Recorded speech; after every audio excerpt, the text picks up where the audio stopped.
Uh, well, yeah, it was okay. Nothing that was probably too unexpected. I thought we want a couple boxes that we want to check. We worked hard, we checked hard until probably the last 10 minutes of the game.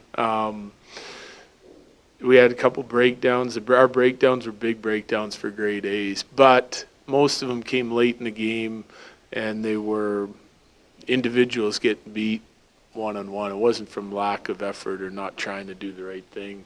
And there a couple of their stars made some plays, and then they snuck in behind us once or twice too. So overall, good effort. I just felt like we had a tough time um, getting through the neutral zone tonight. Like not disciplined enough with our puck play, playing a north linear attack with too much east-west, and that's what they're good at, closing down the east-west. So didn't spend a lot of time in our zone, but didn't spend enough time in the offensive zone either. So it was kind of a lot of neutral zone play tonight from my vantage point. But at the end of the day, we get some big saves. We scored a couple timely goals. Did a nice job on the penalty kill times.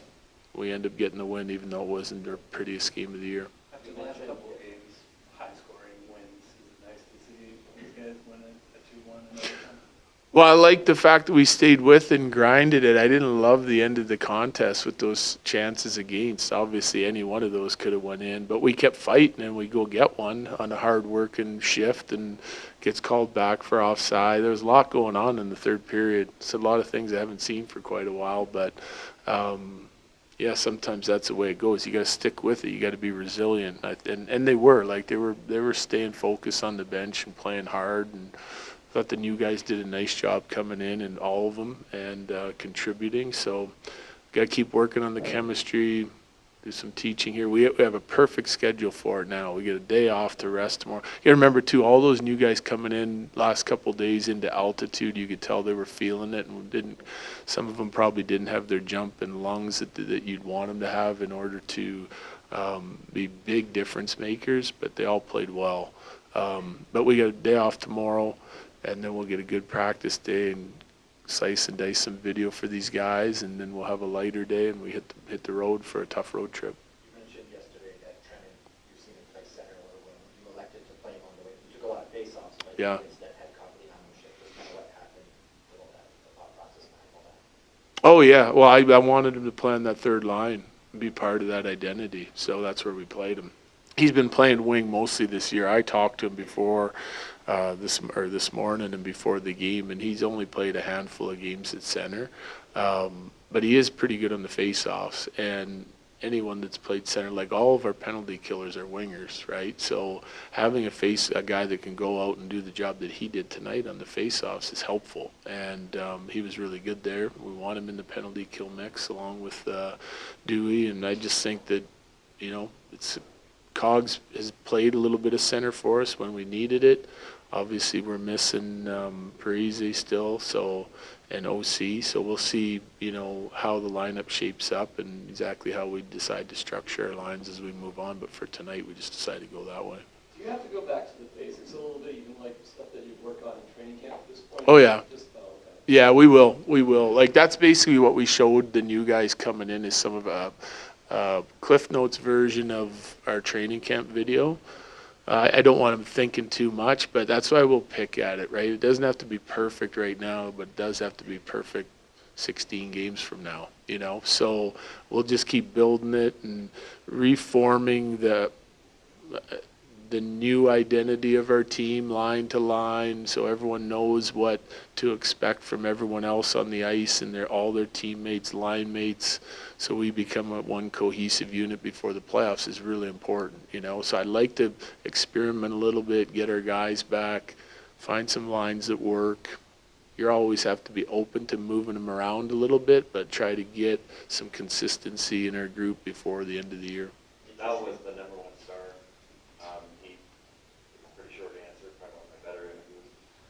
But they love him here. Yeah. The nicest ones. How nice was it to have him back? It's great to have him back, and it's great to see the support he's getting too from our fans. I think it goes to show you how much they care about our players, and our players obviously care about our fans. So, it can help a guy mentally, when he's feeling supported by the community and by our fans. I think it's important, and to be able to come out after not playing for as long as it's been for him, and then go out and get the OT winner. I mean, no better start to his return.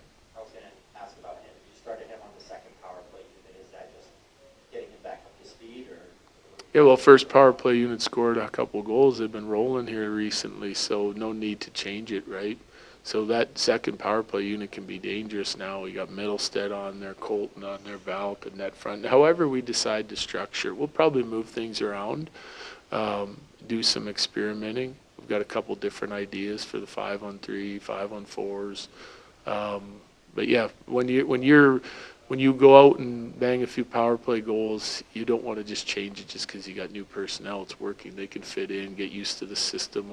They see the same types of video, and they have their conversations. So guys are easily moved from one unit to the other because all the basic principles are the same.